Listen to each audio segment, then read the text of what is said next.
Hey, hello, welcome back. വളരെ easy ആയിട്ട് റെസ്റ്റോറൻറ്റിലൊക്കെ കിട്ടുന്ന പോലത്തെ ബീഫ് കറിയുടെ റെസിപ്പിയാണ് നമ്മളിന്ന് ഷെയർ ചെയ്യുന്നത്. അപ്പോൾ നമുക്ക് കടയിൽ നിന്നൊക്കെ കിട്ടുന്ന പോലെ തന്നെ നല്ല കുറുകിയ ചാറോട് കൂടിയ അടിപൊളിയായിട്ടുള്ള നല്ല സ്പൈസി ആയിട്ടുള്ള ബീഫ് കറി എങ്ങനെ റെഡിയാക്കാൻ നോക്കാം. അപ്പം ബീഫ് കറി ആയതുകൊണ്ട് തന്നെ നമ്മുടെ ഒത്തന്റിക് റെസിപ്പി ആയതുകൊണ്ട് തന്നെ നമ്മളിവിടെ യൂസ് ചെയ്യേണ്ടത് വെളിച്ചെണ്ണയാണ്. അപ്പം നമുക്ക് ആവശ്യത്തിന് വെളിച്ചെണ്ണ ചേർത്ത് കൊടുക്കാം. ഞാനിവിടെ 2 ടേബിൾ സ്പൂണോളം വെളിച്ചെണ്ണ ചേർത്ത് കൊടുത്തിട്ടുണ്ട്. അപ്പോൾ ഈ 2 ടേബിൾ സ്പൂൺ വെളിച്ചെണ്ണ ഒന്ന് ചൂടായി വരുമ്പോഴത്തേക്കും നമുക്ക് അതിലേക്ക് വളരെ ചെറുതായിട്ട് അരിഞ്ഞു വെച്ച സവാള ചേർത്ത് കൊടുക്കാം. ഞാനിവിടെ 2 വലിയ സവാളയാണ് എടുത്തിട്ടുള്ളത്. അപ്പോൾ 2 വലിയ സവാള എടുത്തേക്കുന്നത് ഏകദേശം 450 ഗ്രാം ബീഫിന്റെ ക്വാണ്ടിറ്റിക്കാണ് എടുത്തിട്ടുള്ളത്. അപ്പോൾ ഈ സവാള അല്പം ഉപ്പും കൂടെ ചേർത്ത് നന്നായിട്ടൊന്ന് വഴറ്റിയെടുക്കേണ്ടതുണ്ട്. അപ്പോൾ നല്ലപോലെ സവാള ഒന്ന് വഴറ്റിയെടുക്കാം. ഉപ്പ് ചേർക്കുന്നതിനോടൊപ്പം തന്നെ നമുക്ക് കുറച്ച് കറിവേപ്പിലയും കുറച്ച് പച്ചമുളകും കൂടെ ഇതിലേക്കൊന്ന് ചേർത്ത് കൊടുക്കാവുന്നതാണ്. പച്ചമുളകിന്റെ ക്വാണ്ടിറ്റി നിങ്ങളുടെ ഇഷ്ടത്തിന് നിങ്ങൾ തീരുമാനിക്കാവുന്നതാണ്. ഞാനിവിടെ ഏകദേശം ഒരു 3-4 പച്ചമുളക് ചേർത്ത് കൊടുത്തിട്ടുണ്ട്. ഒപ്പം തന്നെ ഒരു വലിയ കഷ്ണം ഇഞ്ചിയും ഏകദേശം ഒരു 10-15 അല്ലി വെളുത്തുള്ളിയും കൂടെ ചതച്ചതും കൂടെ ചേർത്ത് കൊടുത്തിട്ടുണ്ട്. കുറച്ച് തേങ്ങ കൊത്തും ചേർത്ത് കൊടുത്തിട്ടുണ്ട്. ഇനി ഇതെല്ലാം കൂടെ നമുക്ക് നല്ലപോലെ ഒന്ന് മൂപ്പിച്ചെടുക്കണം.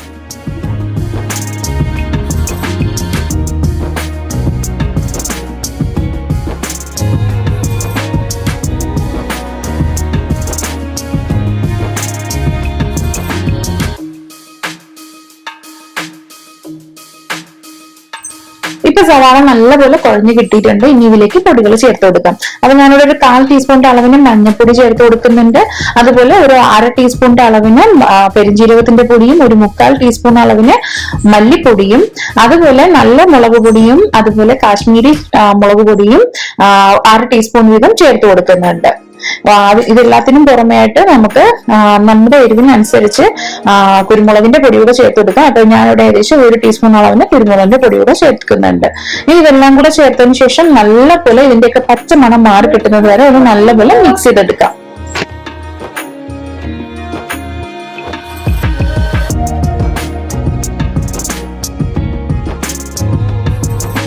പൊടികളുടെ പച്ച മണമൊക്കെ മാറിക്കഴിയുമ്പോൾ നമുക്ക് അതിലേക്ക് ബീഫ് ചേർത്ത് കൊടുക്കാം. അപ്പം ബീഫ് ഈ സമയത്ത് നമുക്ക് റോ ആയിട്ട് തന്നെ വേണമെന്നുണ്ടെങ്കിൽ ചേർത്ത് കൊടുക്കാം.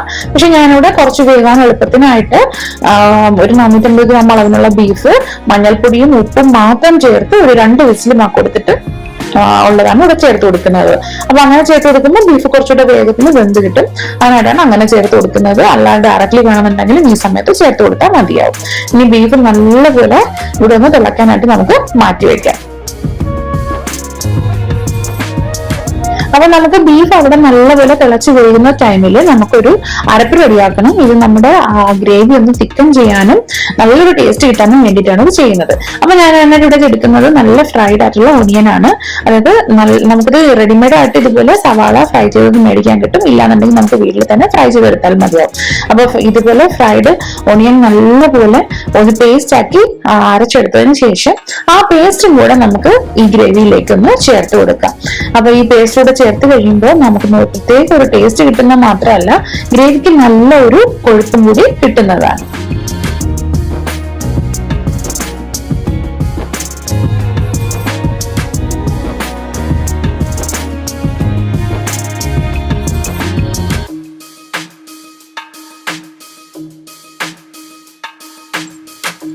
ഫൈനലായിട്ട് നമുക്ക് കുറച്ച് കറിവേപ്പില കൂടെ ഇതിൽ എക്സ്ട്രാ ചേർത്ത് കൊടുക്കുക. അപ്പൊ കറിവേപ്പില എത്ര ചേർത്താലും കുഴപ്പമില്ല, കാരണം നമ്മുടെ നാടൻ റെസിപ്പി ആണിത്, നല്ല ടേസ്റ്റ് ആയിരിക്കും. അപ്പൊ ഇനി നല്ലപോലെ ഇത് ബീഫ് വേകുന്നത് വരെ നമുക്കിത് നല്ലപോലെ തിളപ്പിച്ചെടുക്കണം.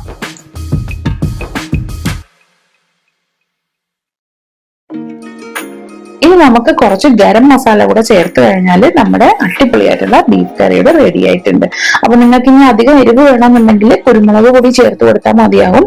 നമുക്ക് മുളക് പൊടിയുടെ ഫ്ലേവറിനെക്കാളും കുരുമുളകിന്റെയും പച്ചമുളകിന്റെയും ഫ്ലേവറാണ് ബീഫിന് എപ്പോഴും നന്നായിട്ട് ഉണ്ടാവുക.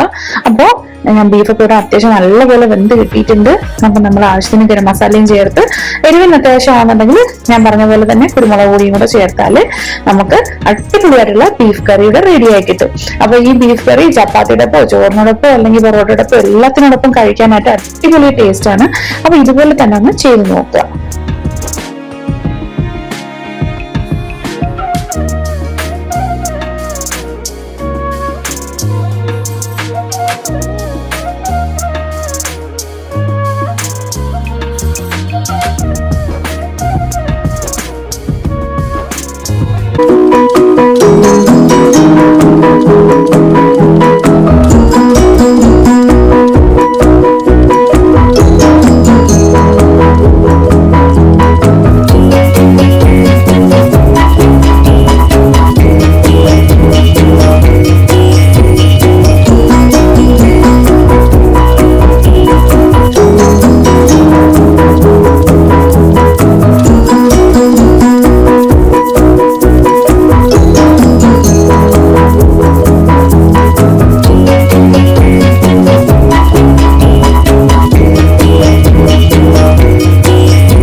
കട്ട്ലറ്റിൻ്റെ ഒരു റെസിപ്പിയാണ് കാണിക്കുന്നത്. ബീഫ് ഉപയോഗിച്ചുകൊണ്ടുള്ള കട്ട്ലറ്റാണ് ഞാൻ കാണിക്കുന്നത്. അപ്പോൾ ഞാനിവിടെ കുറച്ച് കട്ട്ലറ്റ് ഉണ്ടാക്കാനായിട്ട് ബീഫ് എടുത്ത് ഉപ്പും മഞ്ഞളും കുറച്ച് മുളക് പൊടിയും കൂടെ ചേർത്ത് വേവിച്ച് വെച്ചിട്ടുണ്ട്. ഇനി നമുക്ക് നന്നായിട്ട് പൊടിച്ചെടുക്കണം. അപ്പോൾ കുറച്ച് പൊട്ടറ്റോ ഞാൻ ഇതുപോലെ നന്നായിട്ട് പ്രഷർ കുക്ക് ചെയ്ത് വെച്ചിട്ടുണ്ട്. ഒരു 4 to 5 വിസിൽ ചെയ്ത് വെച്ചിട്ടുണ്ട്. അതുമാത്രമല്ല, നമ്മൾ പൊട്ടറ്റോ എടുക്കുമ്പോഴത്തേക്കും ഒരു കാര്യം ശ്രദ്ധിക്കുക, എപ്പോഴും തോലോടുകൂടി തന്നെ പ്രഷർ കുക്ക് ചെയ്യാൻ ശ്രദ്ധിക്കുക. അതാകുമ്പോൾ വെള്ളത്തിന്റെ ക്വാണ്ടിറ്റി നമുക്ക് നന്നായിട്ട് കുറയ്ക്കാൻ പറ്റും. അതുപോലെ ക്വാണ്ടിറ്റി വൈസ് നോക്കുമ്പോൾ ബീഫ് എടുക്കുന്ന, അതായത് മീറ്റ് എടുക്കുന്നതിനേക്കാളും കുറച്ച് പൊട്ടറ്റോ എടുക്കാൻ ശ്രദ്ധിക്കുക. അപ്പൊ ഞാനിവിടെ മീറ്റ് ഏകദേശം ഒരു 850 to 900 ഗ്രാമാണ് എടുത്തേക്കുന്നത്. അതിൽ നിന്നൊരു അല്പം കുറച്ചാണ് പൊട്ടറ്റോ എടുത്തിട്ടുള്ളത്. അപ്പൊ ഇനി നമുക്ക് മറ്റ് ഇൻഗ്രീഡിയൻസ് എന്താണെന്ന് നോക്കാം.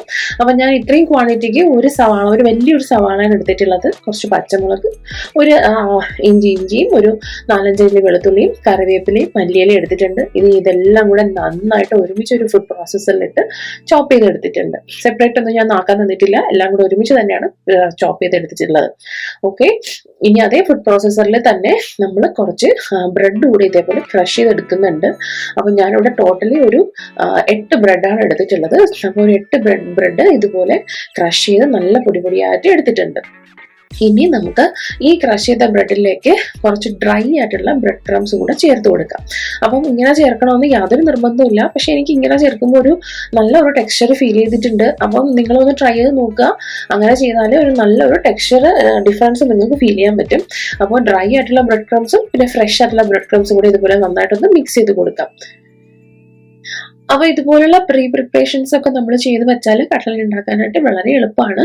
അപ്പം നമ്മളിവിടെ ബീഫ് വേവിച്ച് വെച്ചിട്ടുണ്ട്, പൊട്ടറ്റോ വേവിച്ച് വെച്ചിട്ടുണ്ട്. നമുക്ക് ആവശ്യമുള്ള ഉള്ളി, വെളുത്തുള്ളി, ഇഞ്ചി, പച്ചമുളക് എല്ലാം ചേർത്ത് മിക്സ് നമ്മൾ ചോപ്പ് ചെയ്ത് വെച്ചിട്ടുണ്ട്.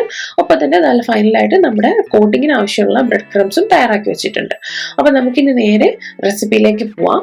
അപ്പോൾ അതിനായിട്ട് ആദ്യം ഞാനൊരു കടായി എടുത്തിട്ടുണ്ട്. അതിലേക്ക് ഒരു 2 ടേബിൾ സ്പൂണ് എണ്ണ ചേർത്ത് കൊടുക്കുന്നുണ്ട്. അപ്പോൾ ഏത് എണ്ണ വേണമെങ്കിലും നിങ്ങൾക്ക് യൂസ് ചെയ്യാം. അതിലേക്ക് ആദ്യം ചോപ്പ് ചെയ്ത് വെച്ച സവാളയുടെയും പച്ചമുളകിന്റെ ഇഞ്ചിയും വെളുത്തുള്ളിയും പിന്നെ കറിവേപ്പിലയും മല്ലിയുടെയും മിക്സ് ചേർത്തതിന് ശേഷം നന്നായിട്ടൊന്ന് ഇളക്കി കൊടുക്കുക. അപ്പോൾ ഞാൻ ആ ഉള്ളിയിൽ നിന്ന് വരുന്ന ആ വെള്ളമൊക്കെ ഒന്ന് വലിഞ്ഞ് മാറിയതിന് ശേഷം മാത്രമാണ് ഉപ്പ് ചേർത്ത് കൊടുക്കുന്നത്. അല്ലാന്നുണ്ടെങ്കിൽ ചിലപ്പോൾ ആദ്യം തന്നെ ഉപ്പ് ചേർത്ത് കൊടുത്താൽ വീണ്ടും ഉള്ളിയിൽ നിന്ന് ഒരുപാട് വെള്ളം ഇറങ്ങാൻ തുടങ്ങും. അപ്പൊ അതൊന്ന് ഒഴിവായി കിട്ടാനായിട്ട് ആദ്യം ഒരു ഏകദേശം 1 മിനിറ്റോളം ഒന്ന് വേവിച്ചതിന് ശേഷമാണ് ഞാൻ ഉപ്പ് ചേർത്ത് കൊടുക്കുന്നത്. അപ്പൊ ഉപ്പ് ചേർത്തതിന് ശേഷം കുറച്ച് മുളക് പൊടി ചേർത്ത് കൊടുക്കുന്നുണ്ട്. അപ്പൊ ഞാനിവിടെ ഒരു ടേബിൾ സ്പൂൺ മുളക് പൊടിയാണ് ചേർത്ത് കൊടുത്തത്. ഇനി ഇതിൽ നമുക്ക് മല്ലിപ്പൊടി ആവശ്യമില്ല ആക്ച്വലി, നമുക്ക് പക്ഷേ ബീഫ് ആയതുകൊണ്ട്, മീറ്റ് ആയതുകൊണ്ട് ഒരല്പം മല്ലിപ്പൊടി ഞാൻ ചേർത്ത് കൊടുക്കുന്നുണ്ട്. വളരെ കുറച്ച് ക്വാണ്ടിറ്റി മാത്രമേ മല്ലിപ്പൊടി ചേർക്കുന്നുള്ളൂ. അതുപോലെ തന്നെ മഞ്ഞൾപ്പൊടിയും ചേർത്ത് കൊടുക്കുന്നുണ്ട്, അത് ഒരല്പം മാത്രം ചേർത്ത് കൊടുക്കുന്നുണ്ട്. അപ്പൊ ഓരോ പൊടിയും ചേർക്കുമ്പോൾ അപ്പൊ തന്നെ നമുക്കൊന്ന് ഇളക്കി കൊടുക്കാം. ഇല്ലാന്നുണ്ടെങ്കിൽ പൊടി അടുക്കി പിടിച്ചിട്ട് ഒരു കരിഞ്ഞ സ്മെല്ല് ഉണ്ടാവും. അപ്പൊ അത് ഒഴിവാക്കാനായിട്ട് അപ്പോൾ തന്നെ ഞാൻ നന്നായിട്ട് മിക്സ് ചെയ്ത് കൊടുക്കുന്നുണ്ട്. ഇപ്പൊ ചേർത്ത് കൊടുത്തത് പെരുംജീരകത്തിന്റെ പൊടിയാണ്, അതായത് ഫെനൽ സീഡ്സിന്റെ പൊടിയാണ്. അത് ഞാൻ കുറച്ച് അധികം തന്നെ ചേർത്ത് കൊടുക്കുന്നുണ്ട്. കാരണം മീറ്റ് ആയതുകൊണ്ട് തന്നെ ഫെനൽ സീഡിന്റെ പൊടി എന്ന് പറയുന്നത് നല്ല ഒരു ഫ്ലേവർ കൊടുക്കും. അപ്പോൾ ഫെനൽ സീഡ്സിന്റെ പൊടിയും ചേർത്ത് പിന്നെ ഒപ്പം അതിന് നമ്മുടെ സാധാരണ ഗരം മസാലയും ചേർത്ത്, അപ്പൊ ഗരം മസാലയ്ക്ക് പകരം നിങ്ങൾക്ക് വേണമെന്നുണ്ടെങ്കിൽ മീറ്റ് മസാല യൂസ് ചെയ്യാം. പക്ഷെ ഞാനിവിടെ നമ്മളെ വീട്ടിൽ തന്നെ ചെയ്തെടുത്ത ഗരം മസാലയാണ് യൂസ് ചെയ്തത്. അപ്പൊ ഗരം മസാലയും ചേർത്ത് ഇപ്പൊ ഫൈനലായിട്ട് പെപ്പർ പൗഡർ, അതായത് കുരുമുളകിന്റെ പൊടിയും കൂടെ ചേർത്ത് നന്നായിട്ട് മിക്സ് ചെയ്തെടുക്കുവാണ്. അപ്പോൾ ഞാനിവിടെ നമ്മുടെ സാധാരണ ചുവന്ന മുളക് പൊടി ചേർക്കുന്നതിനേക്കാളും കൂടുതലായിട്ട് പെപ്പർ പൊടി തന്നെയാണ് പ്രിഫർ ചെയ്യുന്നത്. കാരണം ബീഫിന് അതൊരു പ്രത്യേക ഫ്ലേവറാണ്. അപ്പൊ ഇതെല്ലാം ചേർത്ത് പൊടിയെല്ലാം ചേർത്ത് നന്നായിട്ട് മിക്സ് ചെയ്ത് പൊടിയുടെ പച്ചമണമൊക്കെ മാറിക്കഴിഞ്ഞാൽ ഫൈനലായിട്ട് നേരത്തെ ഞാൻ കാണിച്ച ആ ബീഫ് ഞാൻ മിക്സിയിലിട്ട് ഒന്ന് പൊടിച്ചെടുത്തതാണിത്. അപ്പൊ ആ പൊടിച്ചെടുത്ത ബീഫ് കൂടെ ചേർത്ത് നന്നായിട്ടൊന്ന് ഇളക്കി കൊടുക്കുന്നുണ്ട്. അപ്പോൾ ഇനി ഈ ബീഫ് ചേർക്കുമ്പോൾ നമുക്ക് ഒരുപാട് ഡ്രൈ ആയിട്ട് ഫീൽ ചെയ്യും, പക്ഷെ അത് വെറുതെ തോന്നുന്നതാണ്. കറക്റ്റ് പാകത്തിൽ നമുക്ക് കിട്ടും. വെള്ളം ഒന്നും നോക്കിയിട്ട് ചേർക്കേണ്ട ആവശ്യമില്ല. നല്ലപോലെ മിക്സ് ചെയ്യുക. മിക്സ് ചെയ്തതിന് ശേഷം ഒന്ന് ഉപ്പൊക്കെ ഒന്ന് ടെസ്റ്റ് ചെയ്ത് നോക്കുക. ഉപ്പ് കുറവുണ്ടെന്നുണ്ടെങ്കിൽ കുറച്ച് ഉപ്പൊക്കെ ഒന്ന് ചേർത്ത് കൊടുക്കുക. അപ്പൊ ഞാനിവിടെ ടേസ്റ്റ് ചെയ്തപ്പോൾ കുറച്ച് ഉപ്പും കുരുമുളകും വേണമെന്ന് തോന്നിയത് കൊണ്ട് കുറച്ച് ഉപ്പും കുറച്ച് കുരുമുളകും ഞാനിവിടെ അഡീഷണൽ ആയിട്ട് ചേർത്ത് കൊടുത്തിട്ടുണ്ട്. വീണ്ടും നന്നായിട്ടൊന്ന് മിക്സ് ചെയ്ത് കൊടുക്കുക. ഒരു 3-4 മിനിറ്റ് അങ്ങനെ തന്നെ ഒന്ന് മിക്സ് ചെയ്ത് കഴിഞ്ഞാൽ നേരത്തെ നമ്മൾ പാകത്തിന് വേവിച്ച് വെച്ച പൊട്ടറ്റോ നന്നായിട്ട് ഉടച്ച്, കട്ടകളൊന്നും ഇല്ലാതെ ഉടച്ച് എടുത്ത് തന്നെ ഇതിലേക്കൊന്ന് ചേർത്ത് കൊടുക്കുക. അപ്പൊ എപ്പോഴും ശ്രദ്ധിക്കുക, മീറ്റിനെക്കാളും കൂടുതലായിട്ട് ഒരുപാട് അങ്ങ് പൊട്ടറ്റോ ചേർക്കാതിരിക്കാൻ ശ്രദ്ധിക്കുക. ഒന്നിൽ സമസമായിട്ട് ക്വാണ്ടിറ്റി ചേർക്കുക, അല്ലാന്നുണ്ടെങ്കിൽ പൊട്ടറ്റോ ഒരു അല്പം കുറച്ചാലും കുഴപ്പമില്ല. അപ്പൊ നല്ല ഒരു ഫ്ലേവർ ആയുള്ള കട്ട്ലറ്റ് നമുക്ക് ചെയ്തെടുക്കാൻ പറ്റും. അപ്പൊ ഞാനിവിടെ പൊട്ടറ്റോ ഒക്കെ ചേർത്തതിന് ശേഷം നന്നായിട്ടൊന്ന് മിക്സ് ചെയ്ത് കൊടുക്കുന്നുണ്ട്. ഇടയ്ക്ക് കട്ടകളൊക്കെ ഒന്ന് കാണുവാണെങ്കിൽ ഒന്ന് ഉടച്ചു കൊടുക്കാൻ ശ്രദ്ധിക്കുക. എന്നിട്ടൊന്ന് ടേസ്റ്റ് ചെയ്ത് നോക്കിയപ്പോൾ നമുക്ക് മസാല കുറച്ച് കുറവുള്ളതായിട്ട് തോന്നിയിട്ടുണ്ട്, അതുപോലെ തന്നെ ഉപ്പും കുറഞ്ഞതായിട്ട് തോന്നിയിട്ടുണ്ട്. അപ്പൊ ഞാനിവിടെ കുറച്ച് ഗരം മസാലയും കുറച്ച് ഉപ്പും വീണ്ടും ചേർത്ത് കൊടുക്കുന്നുണ്ട്. എന്നിട്ട് നന്നായിട്ടൊന്ന് മിക്സ് ചെയ്തെടുക്കുന്നുണ്ട്.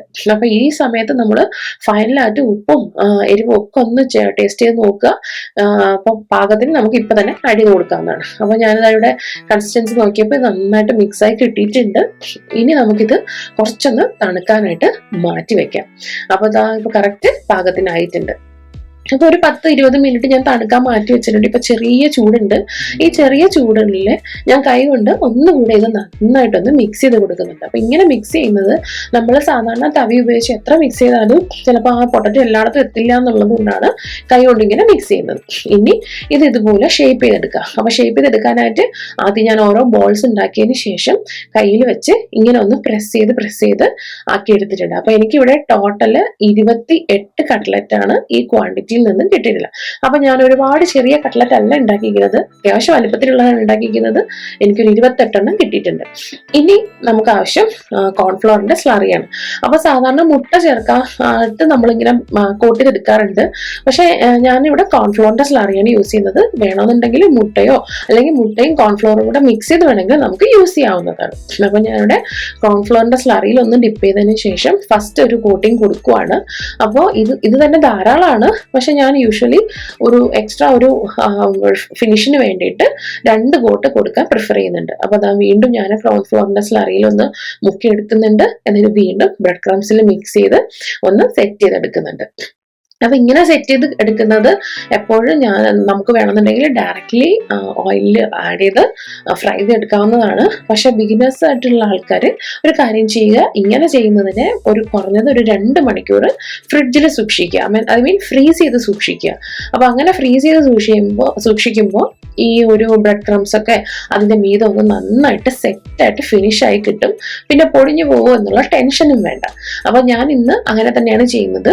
ഇതെല്ലാം ഇതുപോലെ ആക്കി ഒരു ബൗളിലാക്കി എടുത്തിട്ടുണ്ട്, ഒരു ബോക്സിലാക്കി എടുത്തിട്ടുണ്ട്. അപ്പോൾ പരസ്പരം ഒട്ടിപ്പിടിക്കാതിരിക്കാനായിട്ട് ഓരോ ലെയറിൽ ബട്ടർ പേപ്പറും ചേർത്ത് കൊടുത്തിട്ടുണ്ട്. ഇനി ഞാനിതൊരു 2 മണിക്കൂർ ഫ്രീസറിൽ വെക്കും. അപ്പൊ 2 മണിക്കൂർ ഫ്രീസറിൽ വെച്ച് കഴിഞ്ഞാൽ നമുക്ക് പിന്നെ ഇത് പൊടിഞ്ഞു പോകും എന്നുള്ള യാതൊരു ടെൻഷനും വേണ്ട. അപ്പൊ ഇപ്പൊ ഒരു 2-2.5 മണിക്കൂറോളം ആയിട്ടുണ്ട്. ഇനി ഞാൻ സാധാരണ ഓയിലാണ് ചേർത്ത് കൊടുക്കുന്നത്. അപ്പൊ ഞാനിങ്ങനെ ഒരുപാട് അങ്ങ് മുങ്ങി കിടക്കുന്ന രീതിയിൽ ഓയിൽ ഒഴിക്കാറില്ല.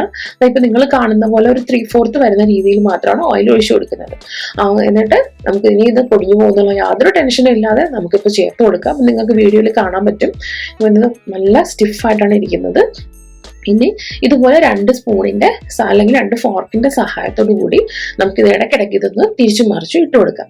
അപ്പൊ നമുക്കിത് ഇടയ്ക്കിടയ്ക്ക് തിരിച്ചും മറിച്ചും ഒക്കെ ഒന്ന് ഇട്ട് നല്ലപോലെ 2 സൈഡും നല്ല ഗോൾഡൻ കളർ ആകുന്നത് വരെ നമുക്കൊന്ന് ഫ്രൈ ചെയ്തെടുക്കാം. അപ്പോൾ ഇതിപ്പോ കറക്റ്റായിട്ട് എല്ലാ സൈഡും നല്ല ഗോൾഡൻ കളർ ആയിട്ടുണ്ട്. പിന്നെ അകം വേകണം എന്ന് നമുക്ക് പേടിക്കേണ്ട ആവശ്യമില്ലല്ലോ, കാരണം ഓൾറെഡി അത് കുക്ക്ഡ് ആണ്. അപ്പോൾ പുറം ഇതേപോലെ ഗോൾഡൻ കളർ ആയി കഴിഞ്ഞാൽ നമുക്ക് ഓരോന്നായിട്ട് ഇതുപോലെ നമ്മുടെ ഓയിലിൽ നിന്ന് മാറ്റാവുന്നതാണ്. അപ്പൊ ഞാൻ ഇതുപോലെ ഇതെല്ലാം മാറ്റി എടുത്തിട്ടുണ്ട്. അപ്പൊ നമ്മുടെ ഫസ്റ്റ് ബാച്ച് കറക്റ്റായിട്ട് ഫ്രൈ ആയി കിട്ടിയിട്ടുണ്ട്. ഒന്നും തന്നെ പൊടിഞ്ഞും പോയിട്ടില്ല, എല്ലാം നല്ല പെർഫെക്റ്റ് ആയിട്ട് കിട്ടിയിട്ടുണ്ട്. ഇനി നമുക്ക് സെക്കൻഡ് ബാച്ചും ഇതുപോലെ തന്നെ ചേർത്ത് കൊടുക്കാം. അങ്ങനെ നമുക്ക് മൊത്തം കട്ട്ലറ്റ് തയ്യാറാക്കി എടുക്കാം. അപ്പോൾ നല്ല ഈസി ആയിട്ട് തയ്യാറാക്കി എടുക്കാൻ പറ്റുന്ന കട്ട്ലറ്റ് റെസിപ്പിയാണ് ഞാൻ നിങ്ങൾക്ക് ഇന്ന് കാണിച്ചു തന്നത്. അപ്പോൾ ഇതുപോലെ കട്ട്ലറ്റ് തയ്യാറാക്കിയതിന് ശേഷം ഫീഡ്ബാക്സ് അറിയിക്കാൻ മറക്കരുത്. അപ്പോൾ വീഡിയോ ഇഷ്ടമായാൽ എപ്പോഴും പറയുന്ന പോലെ തന്നെ ഫ്രണ്ട്സിനും ഫാമിലിക്കും ഒക്കെ ഷെയർ ചെയ്ത് കൊടുക്കുക. ഒപ്പം തന്നെ നല്ല നല്ല കമന്റ്സ് അറിയിക്കാൻ മറക്കരുത്. അപ്പോൾ വീണ്ടും നല്ലൊരു റെസിപ്പിയായി കാണുന്നത് വരെ take day and bye bye from foodie.